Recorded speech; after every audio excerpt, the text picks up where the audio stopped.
একটা সন্তান হবার পর, মেয়েটা মা হয়ে যাবার পর তার জীবনের আগের সমস্ত কিছু, তার শখ, আহ্লাদ, ঘুম, শান্তি, আরাম সবকিছু জীবনে একদিন ফিরে পাবে। কিন্তু বাচ্চার শৈশব, সেই শৈশবটা সে মায়ের জীবনে কিন্তু আর ফিরে আসবে না।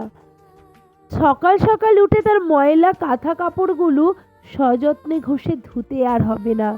তার জন্য শখ করে খেলনাও কিনতে হবে না। জিদ করে দাঁতহীন মাড়ি দিয়ে সে আর কামড় দিতে চাইবে না। দুই হাত মুঠো করে আমার চুলগুলো সে আর ছিঁড়বে না। তার জন্য আলাদা খাবারের চিন্তাটাও সে আর থাকবে না। ছড়িয়ে ছিটিয়ে রাখা খেলনাগুলো গুছোনোর কাজগুলো আর পাবো না। এই হাতে তাকে আর স্নান করাতে হবে না। খালি বুকটায় জড়িয়ে ধরে ঘুমোতেও আর পারবো না।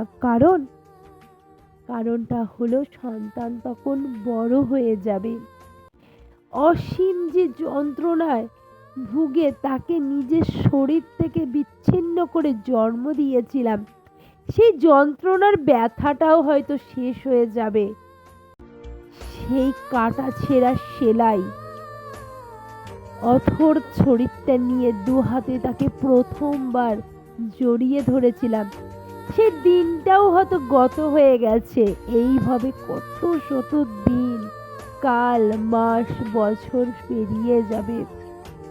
আমার কোল ছেড়ে সে নিজের মতো করে বাঁচা শুরু করবে।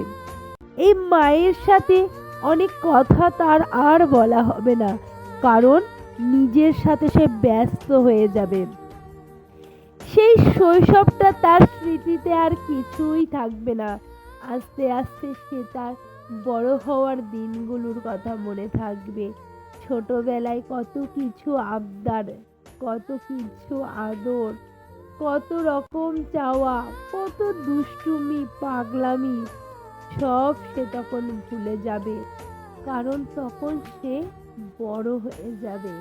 তার ছোট ছোট আবদার, তার সযত্নে চুল আঁচড়ানো, তাকে নিয়ে কোথাও বেরোতে যাওয়া, এই সব স্মৃতিগুলো আর কিছুই থাকবে না।